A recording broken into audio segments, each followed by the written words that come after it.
At 65, I thought I had already learned everything I needed to know about love. I was wrong. 3 months after my husband died, I met Walter at a small community garden behind the library in Portland, Maine. He was 70. I remember noticing his hands first. They were rough, with little marks across the fingers, the kind of hands that had spent years doing things instead of talking about them. He was fixing a broken wooden planter when he looked up at me. "You know you're standing in the wrong place, don't you?" he said. My name is Elaine Mercer. For most of my life, I had been a dental receptionist. I worked until 62, then retired. I looked down. I was standing directly over a pile of fresh soil. I laughed. That was the first time Walter made me laugh. Because I finally decided I had spent enough years answering other people's phones. I had one daughter, Claire. She was 41 and lived about 2 hours away with her husband and their teenage son. Claire worried about me, a lot. After my first husband died, she called almost every evening. Sometimes she didn't even have anything to say. She just wanted to hear my voice. "You shouldn't be alone all the time, Mom," she would tell me. "I've been alone before." That's not what I mean. I knew what she meant. She was afraid I would disappear into my quiet little house, and honestly, I was afraid of that too. Then Walter came along. He wasn't charming in the way young men are charming. He didn't try to impress me. He didn't send flowers every week. He didn't make promises about forever. He simply showed up. Every Tuesday morning he worked in the garden. Every Tuesday morning I somehow found a reason to be there too. We talked about ordinary things, weather, books, food, his old pickup truck, my terrible habit of buying plants I had no idea how to keep alive. One afternoon he brought me a tomato from his garden. "It's not much," he said. I held it in my hand. "It doesn't have to be." He smiled. That evening, I put the tomato on my kitchen counter and stood there looking at it. It was such a small thing, but I hadn't received many small things from anyone in a long time. Walter made me feel noticed. That mattered more than I wanted to admit. 6 months later, he asked me to marry him. There was no restaurant, no fancy ring. We were sitting on a bench near the garden after a light rain. He looked at me and said, "Elaine, I don't want to waste whatever time we have left." I didn't answer right away. At our age, people think you stop being afraid of love. You don't. You become more afraid of losing it. I said yes. Claire did not. At least, not at first. When I told her, the room went completely quiet. "You've known him less than a year." "I know."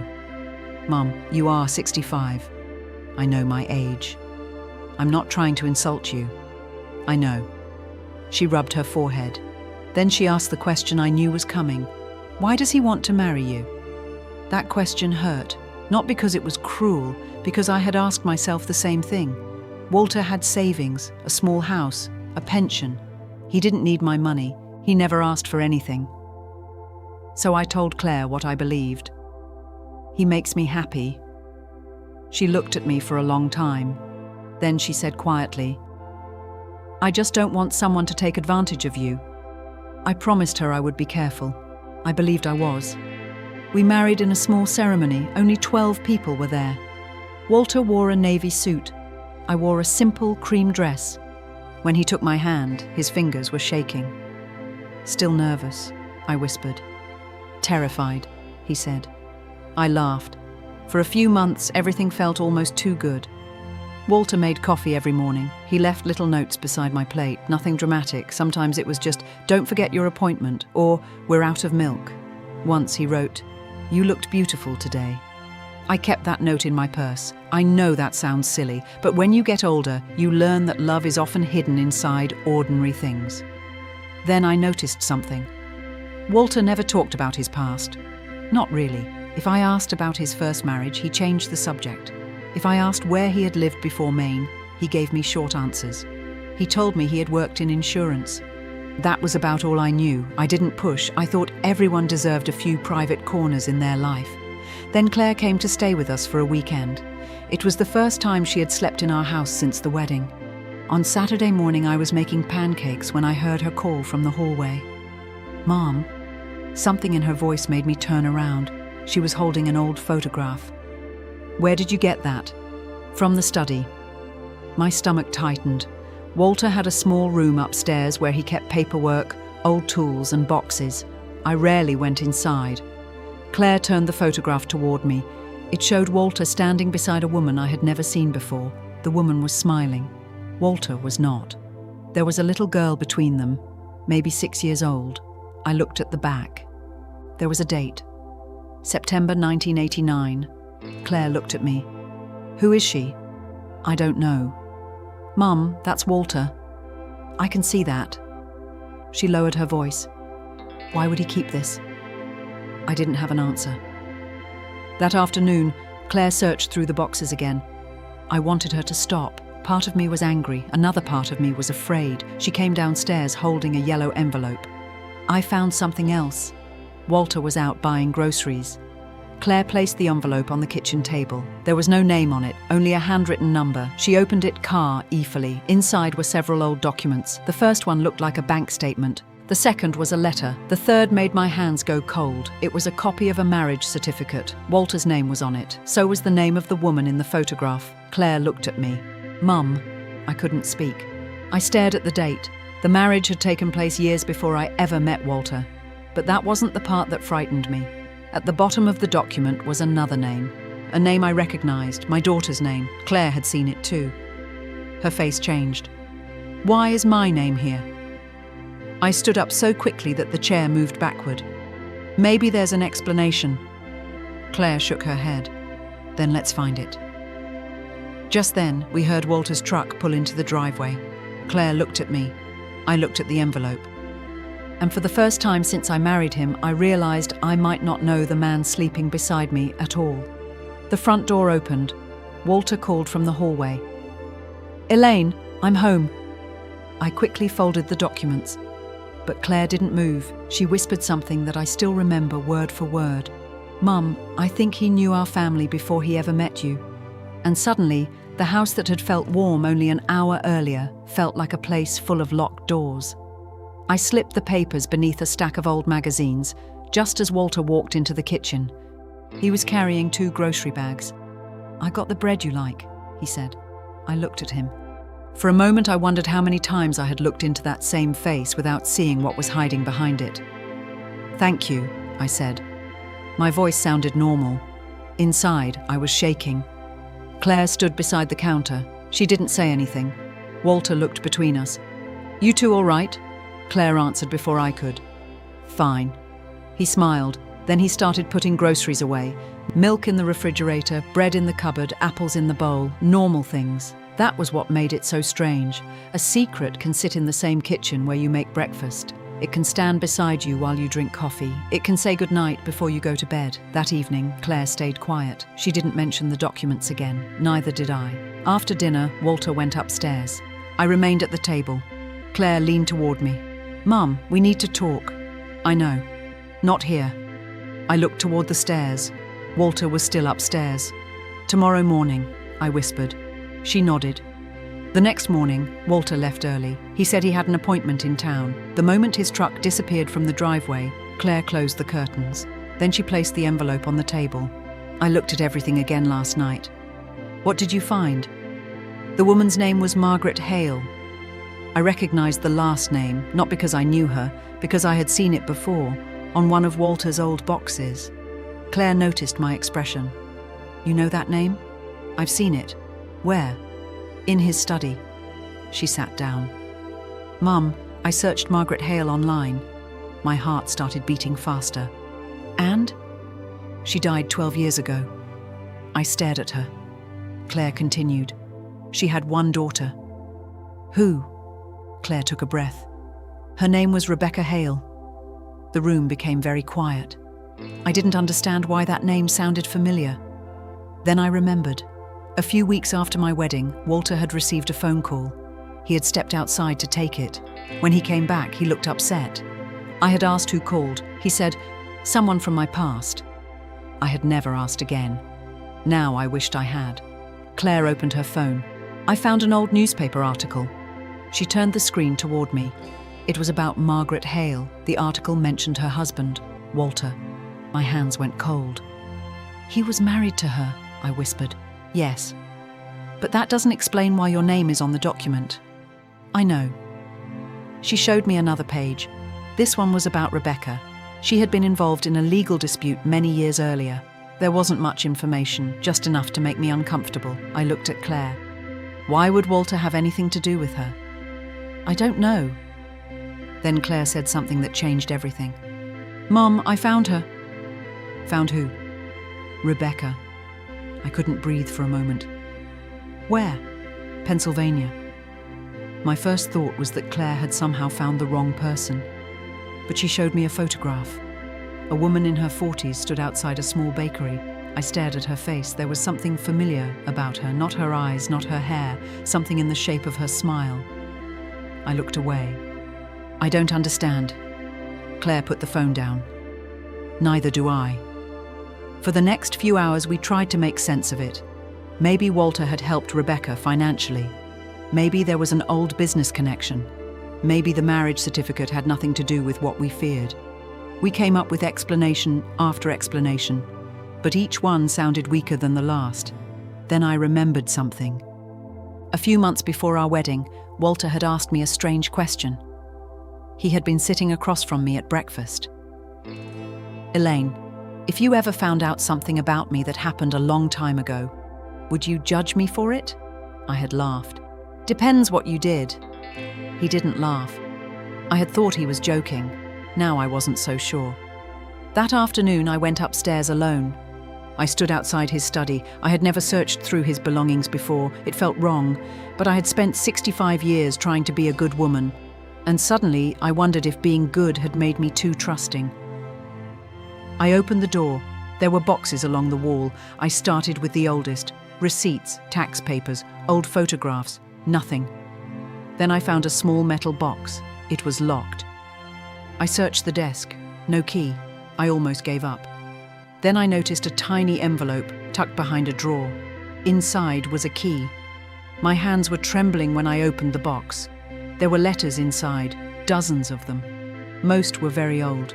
I read the first one. It was from Margaret. She wrote about Walter leaving, about money, about Rebecca. I didn't read every word. I couldn't. The pain was too sudden. Then I found another letter. This one was from Rebecca. It was dated only 4 years earlier.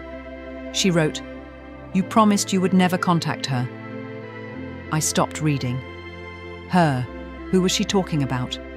Me? I turned the page. The next line answered the question. Elaine has no idea who you really are. I sat down on the floor. I couldn't move. My own name was written in a letter from a woman I had never met, a woman who had apparently known about me before I ever knew about her. Then I heard the front door open. Walter was home. I quickly put everything back. But one letter remained in my hand. I didn't have time to hide it. Walter appeared at the doorway. He looked at me. Then he looked at the letter. His face changed. Not anger, not surprise, fear. For several seconds, neither of us spoke. Finally, he said, "Elaine, you weren't supposed to find that." I stood up slowly. "Find what?" He looked at the box, then back at me. "I can explain." I held up the letter. "Then explain this." He sat down. His shoulders dropped. And for the first time since I had known him, Walter looked like an old man carrying something far heavier than his age. He whispered, "Your daughter was never supposed to know about Rebecca." I stared at him. "What does Rebecca have to do with my daughter?" Walter closed his eyes. And when he finally answered, I realized the secret was much closer to my family than I had ever imagined. "What does Rebecca have to do with my daughter?" Walter didn't answer me right away. He stared at the floor. I had never seen him look so afraid. Finally, he said, "Claire knew Rebecca when she was a child." I felt the room tilt beneath me. "That's impossible." "I know how it sounds." "No, you don't understand. Claire never knew her." Walter rubbed his hands together. "She didn't know who she was." I couldn't speak. He continued. "Years ago, before you and I met, Rebecca worked at a place where Claire spent a lot of time." "Where?" "A children's centre." My mind went back through Claire's childhood, summer programs, after-school activities, birthday parties, teachers, neighbors. I remembered a woman who used to bring Claire home sometimes. A woman with dark hair, a woman Claire had once called Miss Becky. I looked at Walter. "Rebecca?" He nodded. My stomach tightened. "Why didn't you tell me?" "Because I was ashamed." "That doesn't explain anything." He looked at me. "I was married to Margaret for 22 years. I know that now. We had Rebecca. I waited. But our marriage ended badly. I made mistakes." "What kind of mistakes?" He looked away. "I left." The word sounded simple, too simple. "You left your wife?" "Yes." "For another woman?" "No." "Then why?" Walter swallowed. "Because I thought I could start over somewhere else." I stared at him. "And did you?" "For a while." He told me that after leaving Margaret, he moved to another state. He changed jobs. He tried to stay away from his old life. But Rebecca had been young, and she kept reaching out to him. He ignored her. That was the part he regretted most. "She was 20 when I left," he said. I shook my head. "She needed her father." "I know." "And you disappeared." "I know." I looked at the letter. Then why did Rebecca write about Claire? Walter was silent again. That silence frightened me more than anything he had said. "Tell me." He finally looked up.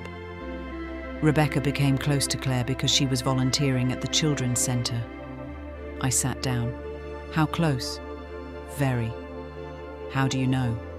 "Because Rebecca told me." "When?" "Years ago." "Before you met me?" "Yes." I felt a strange sadness, not jealousy, something else. I suddenly realized that Walter had been carrying a life before me that was much larger than he had ever admitted. But there was still one question. Why did Rebecca say Claire wasn't supposed to know? Walter's eyes filled with tears. "Because Rebecca knew something about your first husband." I froze. My first husband, Thomas, had died 7 years before I met Walter. He had been a quiet man, not perfect, but good. At least, that was what I believed. "What did she know?" Walter didn't answer. I stood up. "Don't protect me anymore." He looked at me. "I found out something about Thomas years ago." "What?" "He had borrowed money." "From who?" "From me." I stared at him. That made no sense. "You knew Thomas?"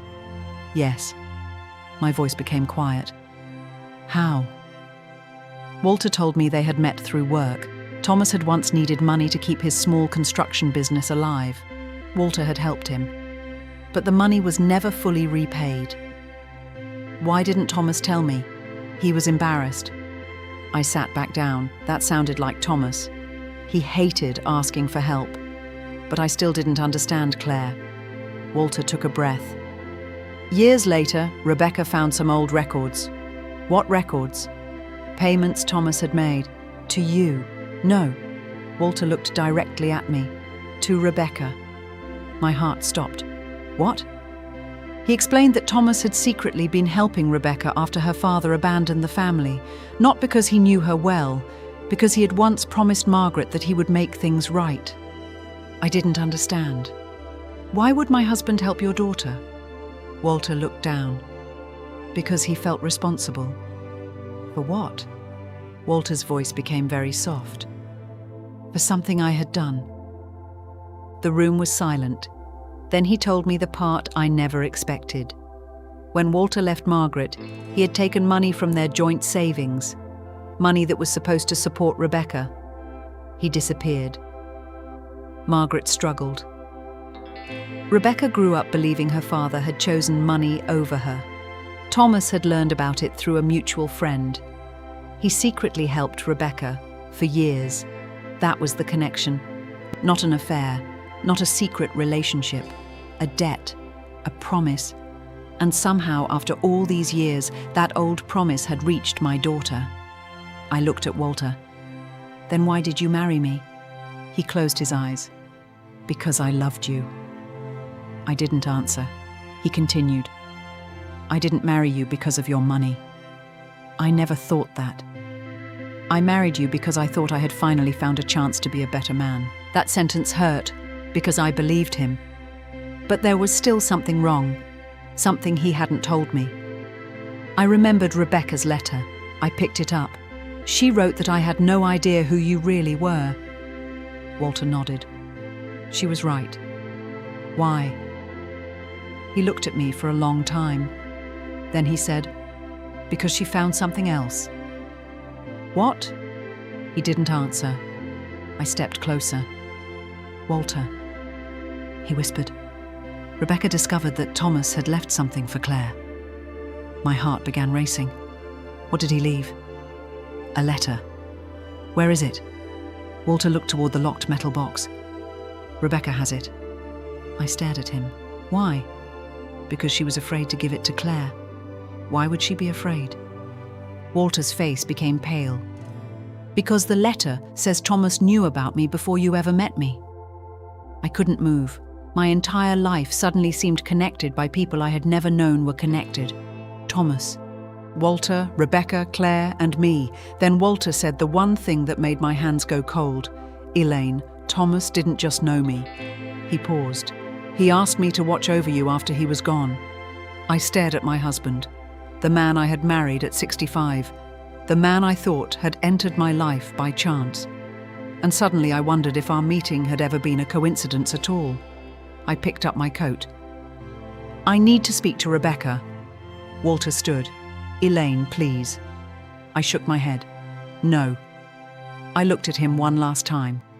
"If she has something my husband left for my daughter, I'm going to get it." That evening, Claire drove me to Pennsylvania. Neither of us said much. The road stretched ahead through the darkness. After almost 3 hours, we reached the little bakery where Rebecca worked. The lights were still on. Claire parked the car. I looked through the windshield. A woman was standing behind the counter. "Rebecca." She looked up. Our eyes met through the glass. She walked toward the door. When she opened it, she didn't look surprised to see me. She simply said, "I've been waiting for you." Then she reached behind the counter and brought out a small brown envelope.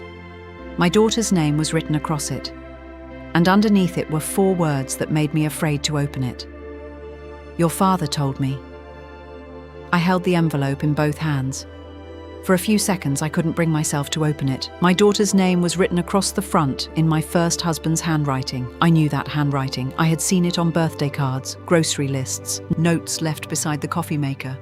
For 39 years, I had known every curve of those letters, and now they were sitting in my hands again. Claire stood beside me. "Mum," she whispered. I looked at her. "Are you ready?" "No."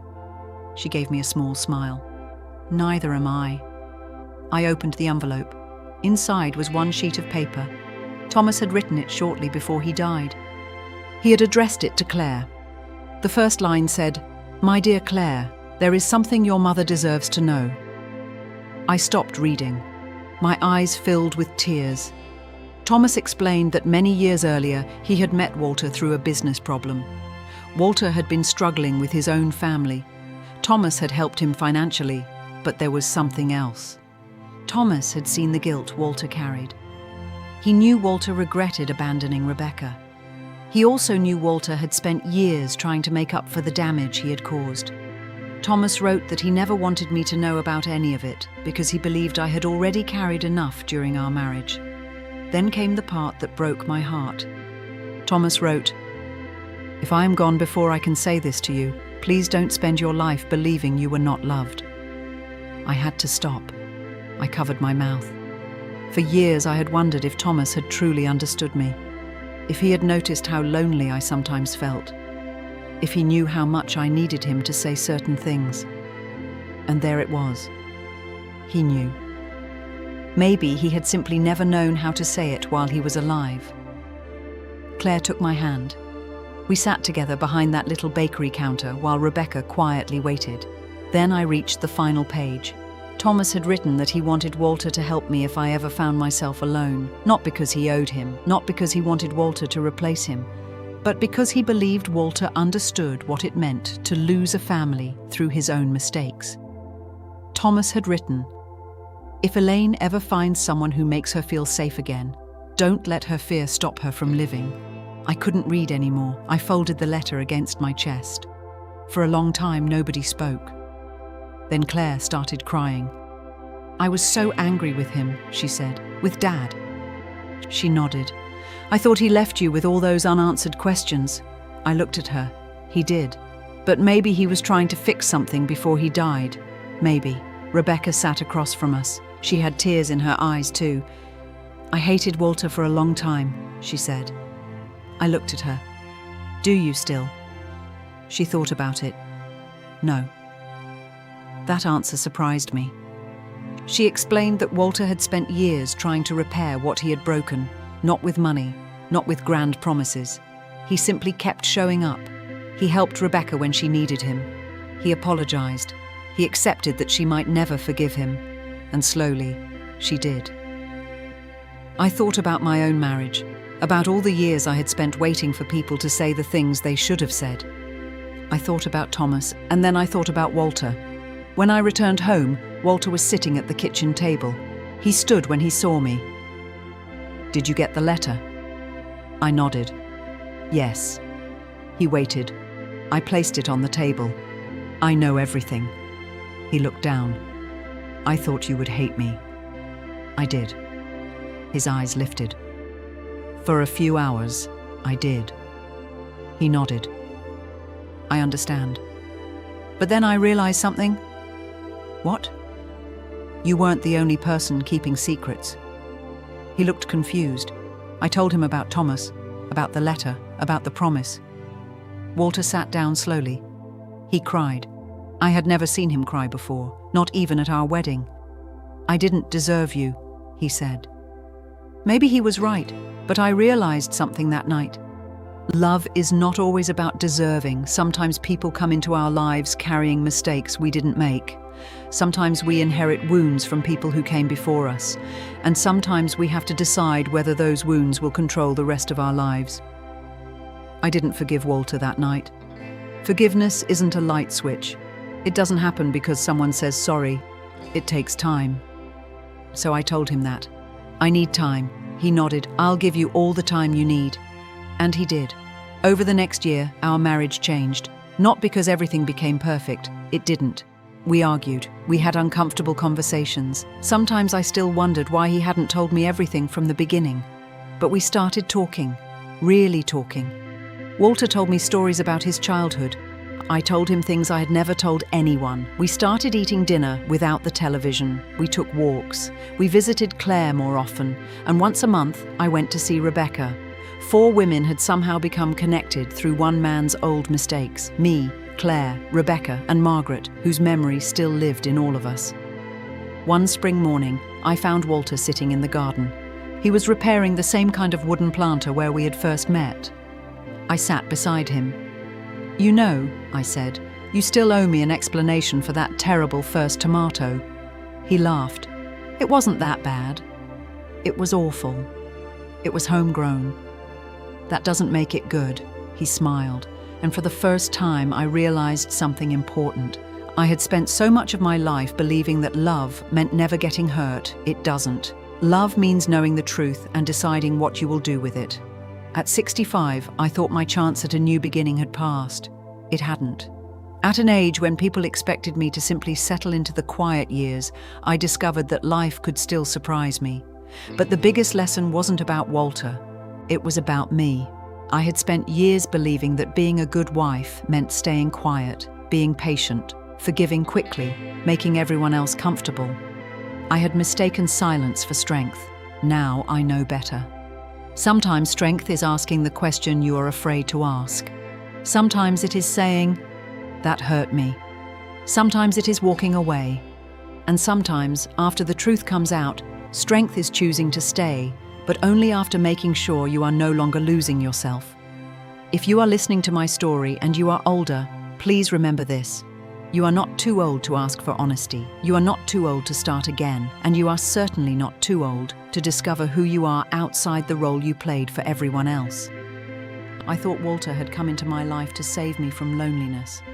I was wrong. He came into my life and forced me to understand something much more important. I had to learn how to stop abandoning myself. That was the price I had been paying for years, and finally, I was ready to stop paying it. Sometimes the greatest second chance in life is not finding another person. It is finally finding yourself again.